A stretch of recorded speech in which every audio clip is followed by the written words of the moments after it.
দেউলি, চর যশবন্তপুর, কালীশঙ্করপুর সহ 4টি গ্রামের যাতায়াতের অবস্থা একেবারেই খারাপ। আর নদী ভেঙে রাস্তাগুলো ভেঙে যাচ্ছে, মানুষের যাতায়াতের অবস্থা খুবই খারাপ। আমরা বাড়িঘর নিয়ে আতঙ্কের ভিতরে আছি। অতি দ্রুত আমাদের এইখানে ভাঙন রোধের ব্যবস্থা করার জন্য অনুরোধ করছি। আমরা খুবই বিপদের ভিতরে আছি। আপাতত এই মুহূর্তে জিও ব্যাগ হলেও জিও ব্যাগ দিয়ে অন্তত ভেঙে যাওয়াটা রোধ করুন এবং রাস্তার ব্যবস্থা করে দিন। তা নাহলে যাতায়াতের অবস্থা একেবারেই বেহাল অবস্থা, আমরা চলতে পারছি না এবং বাড়িঘর নিয়ে খুব আতঙ্কের ভিতরে আছি। যাওয়া আসা করি, আর আমাদের যে রাস্তা ভেঙে যাওয়ার কারণে আমাদের যেতে খুব কষ্ট হয়। স্কুলে যাই ওই মাঠের ভিতর থেকে অনেক কেদা, হাঁটু সমান কেদা, ওর ভিতর থেকে যাই, আমাদের খুব কষ্ট হয় যেতে।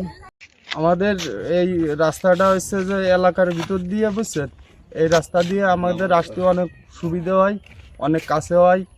আমরা যদি মেন রোড দিয়ে যাই আমাদের 2 কিলো পথ, 3 কিলো পথ যাওয়া লাগে, ভাড়া 20 টাকা 30 টাকা সর্বোচ্চ আসে। আর এমনিতে আমরা যদি আসি আমাদের অনেক সুবিধা, 10 টাকার বিনিময়ে আমরা হাটে চলে আসতেছি। আমাদের রাস্তাও মানে দরকার, এটাই আমাদের রাস্তা মেন হচ্ছে। আমাদের এই রাস্তাটা আমাদের উন্নয়নের দরকার, এই রাস্তা আমাদের ভালো হওয়ার দরকার। গত 2 বছর আগে বান দিয়েছে, এরপরে গতবার ভেঙে গেছে। কারণ এবার যে সমস্যা তো বিশাল সমস্যা।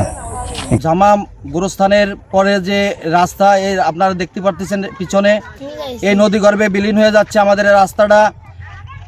এরপরে দেউলি গ্রাম ও দেউলি গ্রামে রাস্তার এই নদী গর্ভে বিলীন হয়ে যাচ্ছে।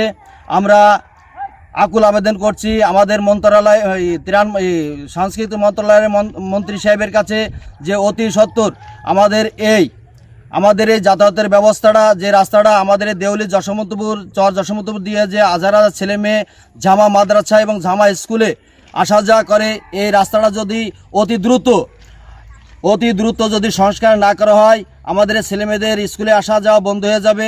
এবং আমাদের যে যাতায়াতের ব্যবস্থাটা, মোহাম্মদপুর উপজেলায় যাওয়ার পথের যে ব্যবস্থাটা, এই একই রাস্তা, আপনি অতি দ্রুত আমাদের রাস্তাটা সংস্কার করার জন্য ব্যবস্থা করুন।